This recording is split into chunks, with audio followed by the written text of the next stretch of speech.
my GC in Washington, D.C. had me talk to the guy because he's like, oh, you'd be great, blah, blah, blah. It was okay talking to him on the phone, but I keep everyone's phone number forever. And so when I read this and I was talking to the Heritage Foundation, I was like, let's just call this guy up. And he picked up, and so I talked to him, and so we're going through all of this. Right now, with the new parental rights bill that was passed, it includes, without saying homeschoolers, but the key about homeschoolers is that you are not being told what to be taught per se, or how it's being taught, but it doesn't just crack the door, it opens that door up with these new parental rights. And so we were trying to educate our legislature about that. We ran out of time with it because there was so much it was just so many subject matters, from election integrity to health freedom to education, property taxes, you name it. So our homeschool children, at the end of the day, are being penetrated through SEL, through our state, and that needs to stop. And it started with parental rights bill. I can go more into it, but Lisa, the girl that's usually here talking, she is the researcher, the guru on that, and so we'll make sure we bring her back. Yes, sorry. Adrian, would you go through contact information for your organization? Oh, yeah, I saw that. What's the vision, the ultimate goal? What would the ideal outcome be that you're working towards? Well, we're trying to identify one individual or a few individuals in each county so that we can stream information down to, and so that there's a resource in those counties. And there is our phone number right there, 620-363-1256. Our website, AmericanMadeKansas.com. There's a tab for, so if that's how you can call, text, go to our website. We have a Facebook page as well. We look at all the messages that come through there. But, Virginia and I, we traveled, we had a Trump Pence trailer in 2020 from August. I lost my primary in August, so like 3 weeks later, we wrapped a trailer and traveled 13,000 miles in basically 9 weeks or less. And you probably saw we were in many parades and rallies that we did across the state. And then after that,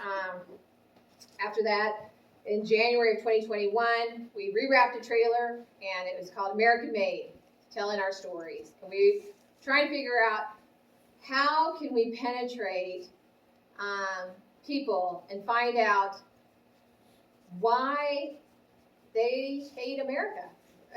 And we came to that conclusion because we got Joe Biden. And Joe Biden doesn't represent American values, right?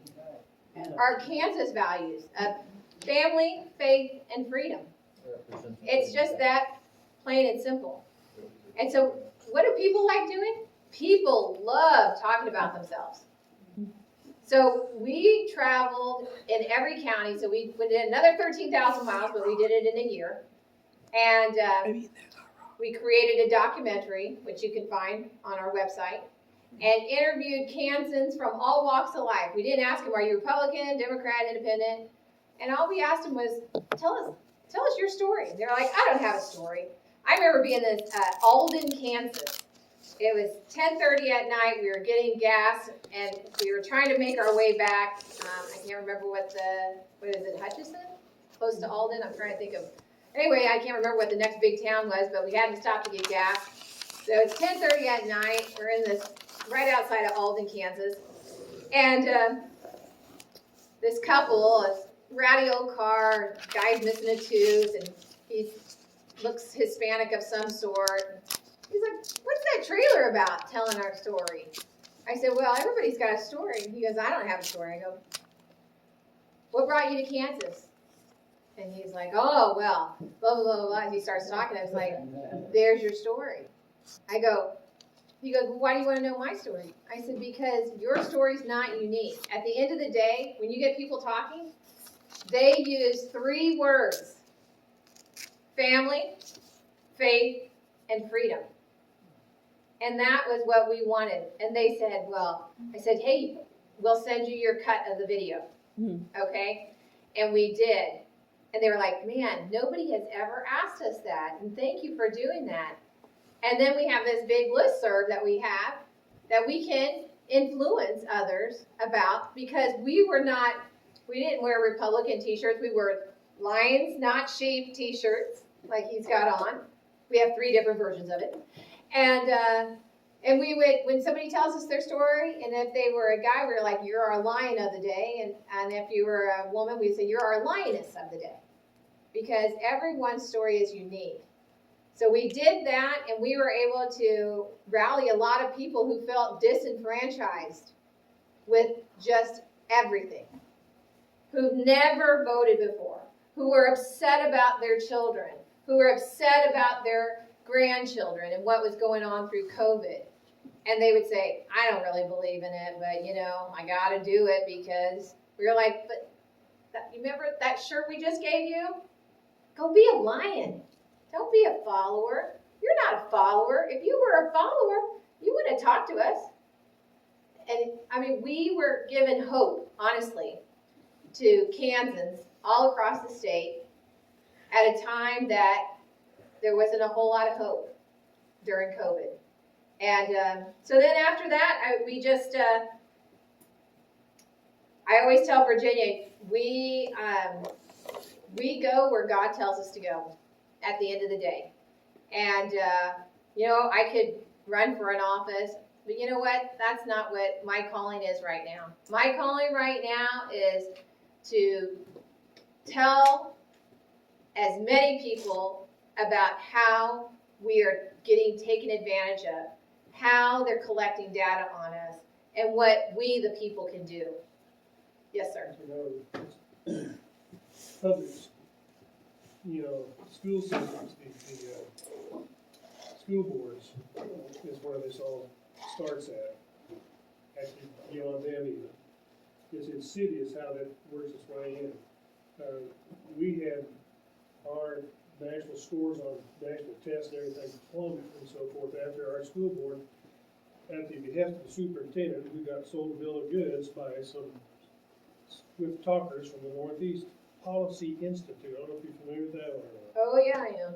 Okay, the Northeast Policy Institute sent somebody, an emissary, you might say, out to talk to superintendents and stuff, and sold them a bill of goods. The superintendent sold it to the school boards, and the school boards went for it. All this happens, nobody knows anything about it. It just happens, you routine stuff in the school boards that nobody's attending. Next thing we know, we're having these focus groups in our school. And big, newsprint, and then you get up there and somebody's writing down, what do you think about this? And then they're flipping the charts and writing more stuff, and then all the focus groups get together and they somehow throw it all together. Anyway, they wound up throwing out most of our curriculum and basically just almost single-handedly destroyed the educational process in our school district like overnight. Yep. Just unbelievable. And most people didn't even know what happened. My kids, when I taught science, went from a 98th percentile down to average 50 percentile, so they're just like everybody else. But we were excelling in many areas of our curriculum in our district until the Northeast Policy Institute people came in and infiltrated and just changed everything. This is in Hatesville, folks, right here in the middle of Kansas. Mm-hmm. Well, 2 things about that. So do you remember me talking about, hey, we got to have group think here, okay? Even though we're not in school right now, right? But cities, counties, school boards, they love using groupthink because then they feel like they're being inclusive, they're being transparent, And they don't have to take responsibility. and they don't have to take responsibility because we invited the community to give us their input, and we even have the sheets Mhm. of all the notes, because we even put it in your newspaper. So if you didn't read your newspaper, I'm sorry. But every school district has a curriculum coordinator. If you don't know who your curriculum coordinator is, you need to find out. Because the curriculum coordinator has all kinds of power in regards to what books, what are being bought, and the curriculum that goes with it. That was one of the things I learned through the hearing. One other great website that I want to tell you guys about, it's called fastdemocracy.com. So Fast Democracy, oops, sorry. It just kept going further down. I was like, thank you, Clyde. So yeah, thank you. So fastdemocracy.com. If you're wondering about any of your Kansas bills, you can get alerts on it. So you pick your state on the top left-hand corner, and you put Kansas. And then if you have the bill number, you could put HB 2280, and then you click search, and then it will tell you the whole process that it went in and where it's last being sent to. Also, if you want to know what are all the election bills in the state of Kansas, all you have to do, instead of you just put election, not the word bills, and or health freedom, it will give you every health freedom bill.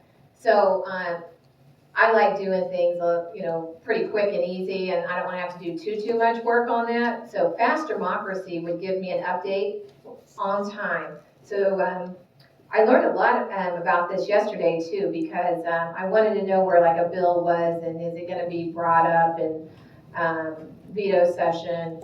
And so in order for it to continue on the process, it's called, not encumbered, but it's a word like that. And so, No, not enrolled. I think I might even have the website up. Hold on, let me see if I can find the definition real quick.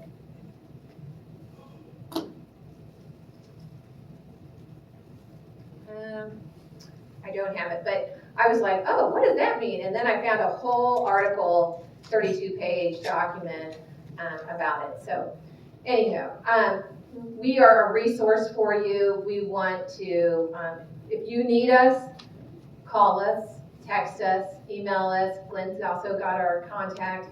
We have our trailers being rewrapped again.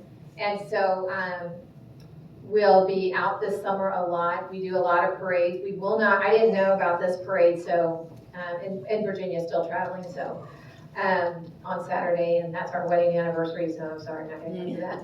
But I really appreciate you guys having me here tonight. I have like so many more slides, but I think that we really got the gist, right? We need to protect our children's information. We, the people, can do that. We just have to empower our children and our grandchildren and our neighbors as much as possible about it, because the social credit score is a real deal. And it's not a conspiracy thing that, people say, oh, no, you just think that, we're going to socialism. Yes, we are, and we've got to stop it. Thank you so much. God bless you all.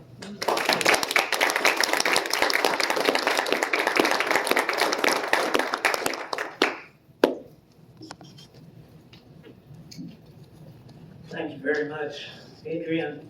Excellent presentation.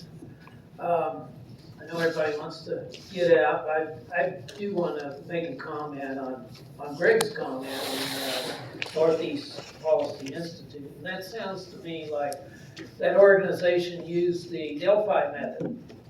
How many people are familiar with the Delphi method? Delphi method, and I got to participate in one in Wichita one time. They will bring a group together, put you at tables, you have a group at each table, and you submit ideas. And so you have all these wonderful ideas, and they take all your ideas from all the tables into a back room and throw them out. And then they bring out the ideas that they brought in originally, and they want you to follow. And they say, oh, here's what everybody agreed on. Now, there were some other ideas, but you were the only ones that had those ideas, so we threw those out. But here are the key ideas everybody agreed on, which they already had. And this is what everybody agrees that you want. This is the Delphi method. And this is how they turn people, and people say, well, I guess everybody else in the room wanted that. They didn't agree with what people at my table thought. So, okay, so let the majority rule. That's how they manipulate it. So that's one of the techniques. Do we have a motion to adjourn? Does anybody have anything else that needs to be brought up? Okay, motion to adjourn. Woo! I make, Bill Riley, I second it. Patricia seconds. All in favor of adjourning? Aye. Opposed? We're adjourned. Thank you.